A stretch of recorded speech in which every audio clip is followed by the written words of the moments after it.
Hey everyone, so I've completed my training for this week and there's a lot to learn, a lot to take in. Most of us are drained and tired. It's the end of a busy week.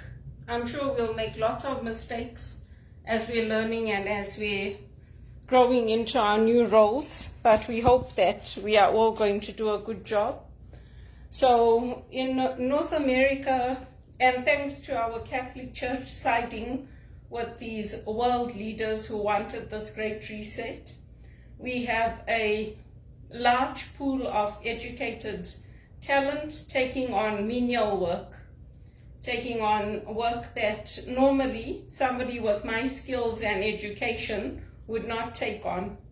And the attitude of companies in Canada is, if you don't want the job, leave it, go. You don't want to do what we're telling you to do, even if it's wrong, just go. And that's the same communist mentality that existed in Zimbabwe, with us, with my grandparents, with me, with people that own businesses. That is not the way we treated our employees. We always treated our employees with respect. We made sure they got their breaks, their tea breaks, their meal breaks. We made sure that the information we provided them was correct. If there were problems, we tried to fix them. But unfortunately, this is the communist culture that is being created in North America, in Canada, and all over the world. You see 10 cities springing up. You see people can't afford food, housing, clothing. They can't afford basics, just the basics. And who's affected the most? Single women and girls. We are the ones who are affected the most. And just talking to all my colleagues, they're like, is this how it is in Canada? I said, yeah, that's how it is. If you don't want the job, leave it. Even the trainers will tell you, you don't want the job, leave it, go. So, for me, I came in with a different attitude for HR. Even when I applied for the regulatory voluntary positions with HRPA, despite the fact that they sent me the invitation to come and help them, they didn't select me for it. So why do you send me the invitation and then reject me? If you're inviting me, invite me because you are going to place me on a committee. So anyway, nothing makes sense to me about how life works today. That's why when the police said I was delusional, now I don't tell them what the solutions are. Father Larry used to like it because I always used to tell people.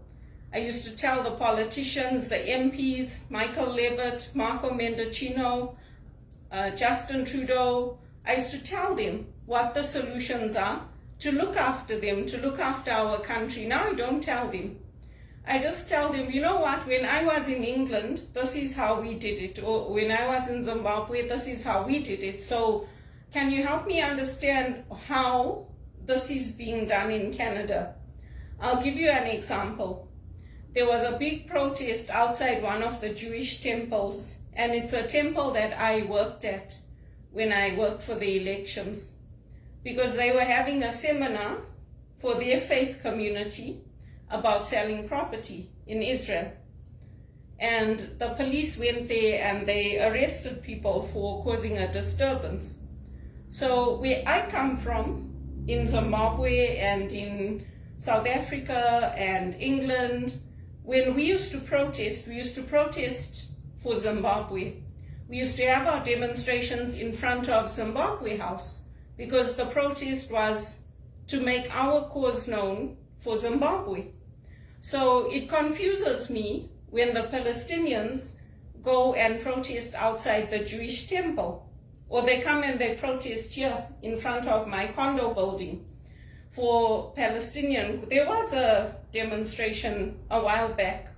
I had taken a video and I had posted it because there were drones flying up and down. So I'm like, okay, this is obviously the Canadian way. I have to adjust. So I don't tell them anymore what the solutions are. And I learned that from my mother. She said to me, you are losing so many jobs. When are you going to stop telling them what the right thing is? I said to her, but isn't that my responsibility as a Catholic woman, as a Christian? isn't that my responsibility to, if I see a wrong, to fix it? If I see someone hurting, to help them? If I see someone in distress, to do something? Like, isn't that what I'm supposed to do? She's like, well, that was those days. This is not now. You forget about that. I said to her, but I can't forget about it. She's like, no. Even with my dress and everything, I tell her, she said, I like to wear, no, I'm not that big built. So I can wear dresses above the knees. I can wear, off-shoulder dresses. I know how to dress. And she's like, no, you can't dress like that. I said to her, why not, Mom? She's like, no, that was those days. I said to her, but you wore a mini skirt. You wore those short dresses. I see all those pictures you took with us when we were small. She's like, no, that was those days. Those days are gone. So you people can't do what we used to do. I was like, okay. So if somebody is doing something wrong, I must just keep quiet. She's like, yeah, just keep quiet. Do your job. Let them fix it. You don't say anything. I said to her, so what is the point of me having my HR designation? We're supposed to work in the interest of the public. We're supposed to be able to be this example for people. She's like, no, you lost too many opportunities. You don't tell them anymore. I said to her, but they come to me. I said, I'm supposed to tell. She said, no, you don't tell them anymore. So that's how this is the new reality. And they say losses leave us emotionally stuck. And that's true. They can leave you emotionally stuck. But I've learned now when something is wrong, I don't speak up. I just leave them. I let them do it. Because when I did speak up, I got punished for it. I got jobs taken away from me. I lost opportunities. I lost my home. And even the new people I met, they say, we feel sorry for you. Is that really how it is? I said, yeah, I feel sorry for myself too. I'm an educated woman and I'm being treated like a child.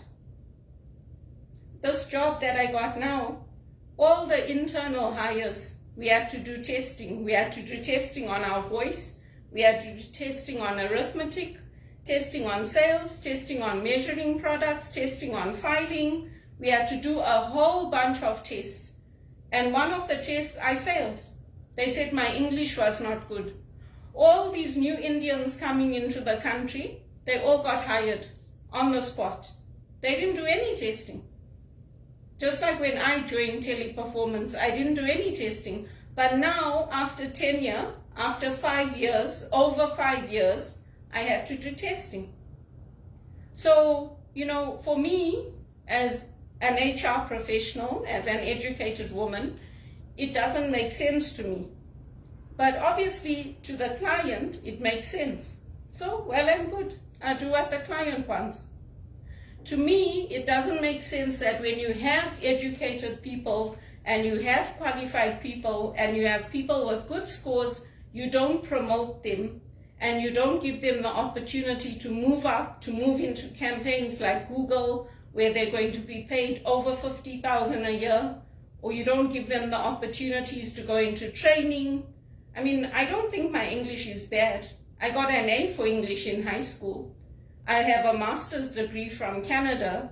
So I don't know how I failed that test. But it is what it is. I'm not emotionally stuck anymore because I've accepted it. And people can cry, people can say, can't you see how sad it is? I'm not in a position of authority. I'm not in a position to make a difference anymore. I stuck with Bono for all these years because I had hoped that when that opportunity came up, he would have given me the opportunity to work with him and paid me well. It was obviously not what he wanted. So you move on. There's other organizations. I'll try to find something else that aligns with my values. I made my views known in the church, so as Father Larry. Obviously, it's not what they want. I move on. So we have to adjust to save our lives. It's a survival job. I didn't think that now, after over 20 years in Canada, I would be in this position. I watched our blacks go through it, and we went through it in Zimbabwe. I didn't expect to come to Canada and be treated this way and be told, if you don't want the job, leave it, go. I made things better wherever I've worked. I've pushed back, I've helped to improve things, I've helped to bring compassion in and gentleness into the workplace. But obviously this is the new culture. This is what Canada wants. This is what Canada is supporting. So, not up to me. It's International Women's Day, and I think it's pretty sad. But I'm taking my mother's advice. I'm just doing what I'm told. Even if something's wrong, I'm going to leave it. Let them fix it. Because obviously the girl, the woman with the master's degree is stupid. She doesn't know anything. She doesn't know how to talk to people. She doesn't know how to present herself. She doesn't know how to be a good executive assistant. So teach her a lesson. Put her in the worst paying job. If that's what it is, that's what it is. We all have to live. And we have to make ourselves unstuck emotionally so that we can move forward.